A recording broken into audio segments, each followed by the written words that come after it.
Video में हम बिंदु से परे एक दृष्टि के पेज नंबर 78 और 79 पे जो क्वेश्चन है उसको सॉल्व करेंगे। तो चलिए शुरू करते हैं। क्वेश्चन 1 है, निम्नलिखित भिन्नों को दशमलव में परिवर्तित कीजिए। ये भिन्न आपको दिए हुए हैं, इनको दशमलव में परिवर्तित करना है। सॉल्व करते हैं। ए है 5/100। देखिए ये बहुत आसान है। आप देखिए कि जो 100 है उसमें कितने जीरो हैं, 2 जीरो हैं, तो दशमलव 2 अंक पहले आ जाएगा। तो यहाँ पे तो एक ही अंक है, तो एक हम यहाँ लगा देते हैं, 2 अंक हो गया। तो इसको जब दशमलव में बदलेंगे क्या हो जाएगा, 0.05। 2 जीरो था तो दशमलव 2 अंक पहले आ गया। बी पार्ट है 16/1000। कितना जीरो है, 3 जीरो, तो दशमलव 3 अंक पहले आएगा। 2 अंक पहले से, एक अंक हम यहाँ लगा दे रहे हैं 0। तो ये क्या हो जाएगा, 0.016। सी 12/10। यहाँ पे 1 जीरो है तो दशमलव 1 अंक पहले आएगा, 1.2। डी 254/1000 है, 3 जीरो है तो दशमलव 3 अंक पहले आएगा, 1 2 3, मतलब कि 0.254। सॉल्व हो गया। नेक्स्ट क्वेश्चन, निम्नलिखित दशमलव को दशांशों, शतांशों और सहस्त्रांशों के एक योग के रूप में परिवर्तित करना है। ये नंबर दिए हुए हैं आपको, उसको दशांश, शतांशों और सहस्त्रांशों के योग के रूप में लिखना है। तो पहले हम समझते हैं इसका मतलब क्या होता है। दशांश का मतलब होता है 10वां हिस्सा, मतलब 1/10। शतांश का मतलब होता है 100वां हिस्सा, मतलब 1/100। और सहस्त्रांश का मतलब होता है 1000वां हिस्सा, उसका मतलब है 1/1000। ठीक है, पहले मैं एक एग्जाम्पल देता हूँ। इसमें मैं लिखता हूँ 0.ABC, ये एक नंबर है। ठीक है, तो देखिए दशमलव के पहला जो अंक है इसको कहते हैं दशांश, दशमलव के दूसरा अंक जो है उसको कहते हैं शतांश, और तीसरा को कहते हैं सहस्त्रांश। तो लिखेंगे कैसे इसको, ये दशांश है तो A/10 हो जाएगा, ये शतांश है तो ये B/100 हो जाएगा, और ये सहस्त्रांश है तो ये C/1000 हो जाएगा। अगर ये समझ गए तो बहुत इजीली सॉल्व हो जाएगा। पहला आते हैं, ए पार्ट है 0.34, ये दशांश और ये शतांश, तो ये क्या हो जाएगा 3/10 प्लस 4/100। बी 1.02, इसको लिख लीजिए ऐसे, 1 जोड़ 0.2 लिख सकते हैं, इसको ऐसा लिख सकते हैं। एक तो एक ही, इसको रहने दीजिए। यहाँ पे ये क्या है, दशांश है, तो या फिर तो सिंपली 2/10 हो जाएगा, ये 2/10 हो गया। सी है 0.8, दशांश है, ये दशमलव के बाद पहला अंक दशांश होता है, 8/10 हो जाएगा।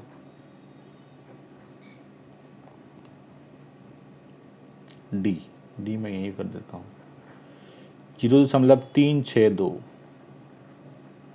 दशांश, शतांश, सहस्त्रांश, मतलब कि 3/10, 6/100 और 2/1000। यही करना था, समझ गए। नेक्स्ट क्वेश्चन, निम्नलिखित राशियों को अवरोही क्रम में व्यवस्थित कीजिए। इनको आपको अवरोही क्रम में करना है। अवरोही क्रम क्या होता है, मतलब सबसे बड़ा पहले, फिर उससे छोटा, फिर उससे छोटा, फिर इस तरह से। स्टार्ट करेंगे हम लोग बी पार्ट से, ये आसान है। ठीक, अब देखिए नंबर क्या है, 2.567, 2.675, 2.768, 2.499 और 2.698। देखिए सब में 2 है, सब में 2 है, इसका मतलब है दशमलव के बाद वाला संख्या जिसका बड़ा होगा वो बड़ा नंबर होगा। तो देखिए दशमलव के बाद वाला किसका बड़ा है, ये 567 है, ये 675 है, ये 768, 499, 698। तो सबसे बड़ा ये दिख रहा है 768, मतलब ये नंबर सबसे बड़ा है। तो इसको लिखेंगे पहले 2.768। उसके बाद बड़ा है 698, तो 2.698। उसके बाद 675 तो 2.675। उसके बाद 567 है तो 2.567। और लास्ट बच गया ये 2.499। ऐसे ही करना है। सी पार्ट भी उसी तरह से है। सी पार्ट में है 4.678, 4.595 ग्राम, 4.600 ग्राम, 4.656 ग्राम और 4.66 ग्राम। सब में 4 है, सब में 4। इसका मतलब दशमलव के बाद वाला पार्ट जिसका बड़ा वो सबसे बड़ा नंबर होगा। तो सबसे बड़ा कौन सा दिख रहा है यहाँ पे आपको? 678 दिख रहा है हमको, तो ये सबसे बड़ा हो गया। तो लिखिए 4.678 ग्राम। उसके बाद 666 4.666 ग्राम। ये हो गया, ये हो गया। अब बचा क्या? 4.656, 4.60 और लास्ट में 4.595। बहुत आसान था, ऐसे ही करना है। डी पार्ट है 33.13। सब में 33 है क्या? 33 33 33 33 33। ठीक। दशमलव के बाद यहाँ 2 अंक, यहाँ 2 अंक, यहाँ 3 अंक है, मतलब 3 अंक वाले भी हैं। तो जैसे ये है, इसको आप बना लीजिए 3 अंक। यहाँ पे एक लगा दीजिए 0 और यहाँ पे लगा दीजिए 1 0। अब सारे के पास 3 अंक हैं। 33 सब में है, इसका मतलब दशमलव के बाद वाला पार्ट जिसका बड़ा हो सबसे बड़ा। तो ये 130, 310, 133, 331 और 313। सबसे बड़ा ये है 331। तो ये हो गया 33.331 मीटर। ये हो चुका है। इसके बाद 313, हाँ 313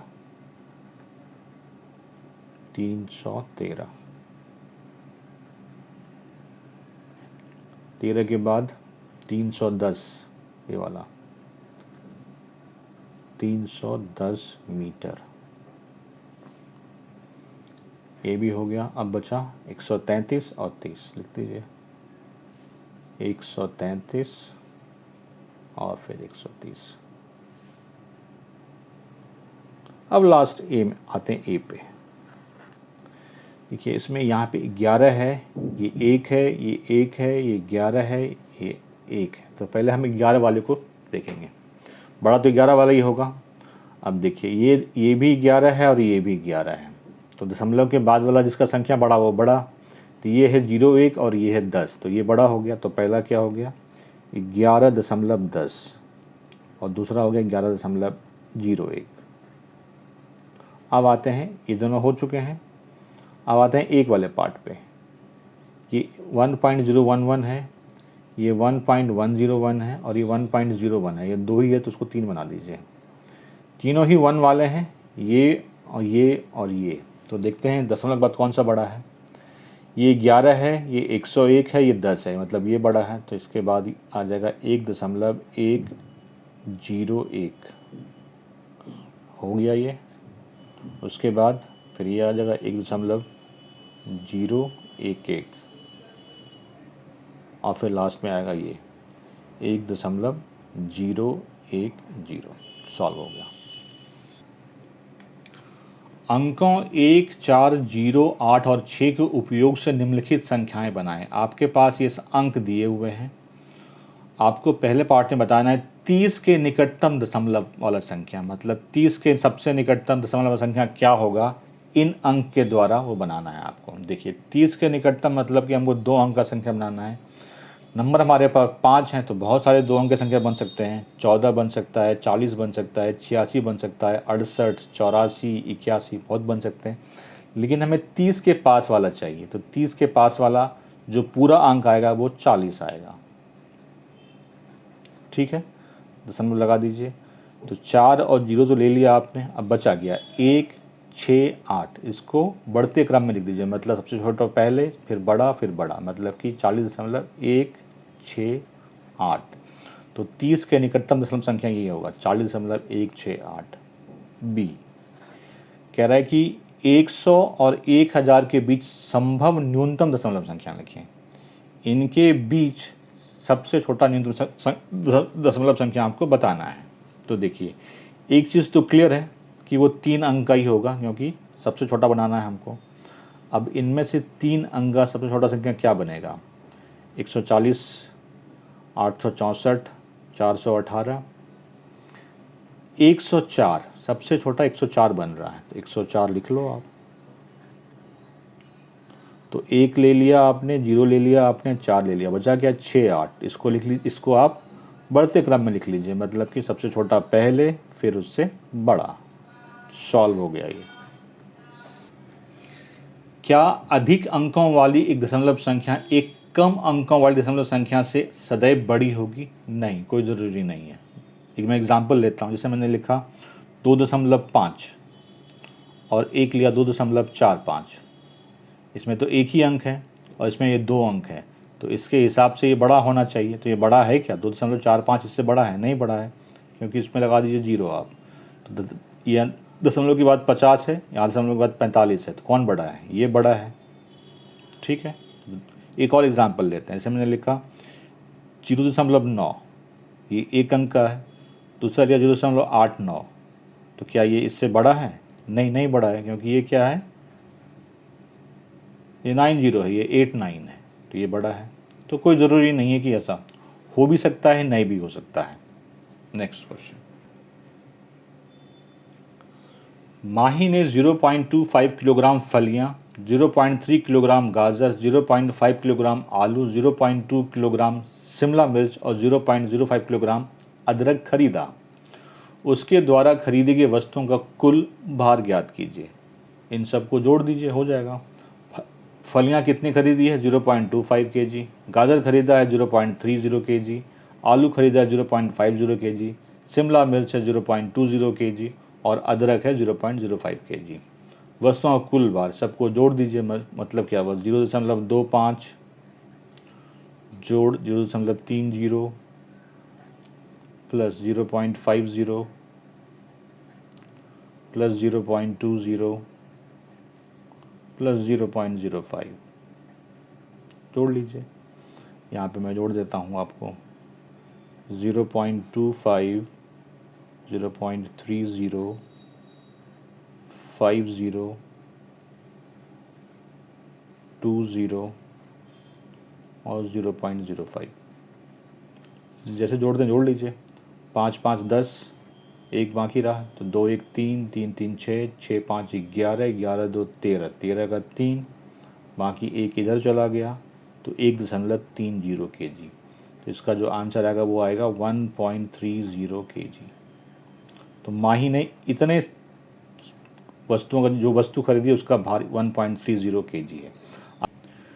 पिंटो प्रथम 3 दिनों में एक दूध की डेयरी को 3.79 लीटर, 4.22 लीटर और 4.25 लीटर दूध की आपूर्ति करता है। पिंटो जो है एक डेयरी में पहले दिन इतना लीटर दूध देता है, दूसरे दिन इतना देता है और तीसरे दिन इतना दूध देता है। 6 दिनों में वो 25 लीटर दूध की आपूर्ति करता है और 6 दिन में वो टोटल 25 लीटर दूध देता है डेयरी वाले को। उसके द्वारा डेयरी को अंतिम 3 दिनों में की गई दूध की आपूर्ति की मात्रा क्या ज्ञात कीजिए। कह रहा है कि अंतिम 3 दिन में उसने कितने दूध दिए हैं डेयरी को, वो आपको निकालना है। देखिए, हमें 6 दिनों का पता है उसने इतना दिया है, और पहले 3 दिन का पता है। पहले दिन का ये है, दूसरे का ये है, तीसरे का ये है। तो अगर 6 वाले में से ये पहले 3 वाले हम माइनस कर देंगे तो हमें लास्ट जो 3 दिन का वो मिल जाएगा। तो देखिए हमें क्या क्या दिया हुआ है। पहला दिन उसने कितना दूध दिया है? 3.79 लीटर। दूसरा दिन 4.22 लीटर। तीसरा दिन 4.25 लीटर। और 6 दिन में उसने टोटल कितने दूध दिए हैं?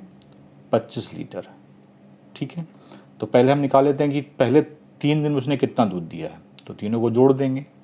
तो पहले 3 दिनों का दूध 3.79 प्लस 4.22 प्लस 4.25, साइड में कहीं ऐड कर लीजिए इसको। 3.79, 4.22 एंड 4.25। 9 2 11, 11 5 16, 16 के 6 बाकी 1, 7 1 8, 8 2 10, 10 2 12 बाकी 1, 3 1 4, 4 4 8, 8 4 12, मतलब कि टोटल उसने 12.26 लीटर दूध दिए हैं। तो ये जो है ये कितना आया आपका, 12.26 लीटर दूध दिए हैं। देखिए 6 दिन में इतना दिया है, पहले 3 दिन में इतना दिया है, तो अगर इसमें से हम इसको माइनस कर देंगे तो हमें अंतिम 3 दिन का मिल जाएगा। तो लिखेंगे यहाँ पे हम अंतिम 3 दिनों का दूध 25 लीटर, 25 माइनस 12.26 माइनस कर लीजिए, 25 है, ठीक है। दशमलव के बाद 2 अंक है यहाँ पे, तो यहाँ पे भी हमने बना दिया, ठीक है। दशमलव एकदम सीध में होनी चाहिए। कितने, इसके बाद कौन कौन से अंक हैं, 2 6 लिख दीजिए, और पहले 2 अंक हैं 12, माइनस कीजिए। 10 में 6 हो गया 4, 9 में 2 हो गया 7, यहाँ 4 बचा है, 4 में 2 हो गया 2, और 2 में 1 गया 1, मतलब अंतिम 3 दिन में उसने 12.74 लीटर दूध दिया है। 12.74 लीटर दूध पिंटो ने अंतिम 3 दिनों में डेयरी वाले को दिया है। सॉल्व। टिंकू का भार जनवरी में 35.75 किलोग्राम है था, फरवरी में 34.50 किलोग्राम था। उसके भार में वृद्धि हुई, कमी हुई, कितना परिवर्तन हुआ। देखिए जनवरी में था 35.75 किलोग्राम, फरवरी में है 34.5 किलोग्राम, तो मतलब भार कम हुआ है, ठीक है। जनवरी में वज़न कितना है 35.75, फरवरी में 34.50, तो वज़न क्या हुआ है, कम हुआ है। अब कितना कम हुआ वो हमें निकालना है, तो इसमें से इसको घटा देंगे, तो घटा दीजिए 35.75 माइनस 34.50, साइड में कहीं माइनस कर लीजिए, 35.75 34.50, 5 में 5 ही बचेगा, 7 में 5 घटेगा 2, 5 में 4 गया 1, कट गया 1.25 किलोग्राम। तो कितना कम हुआ है, 1.25 किलोग्राम वजन कम हुआ है टिंकू का।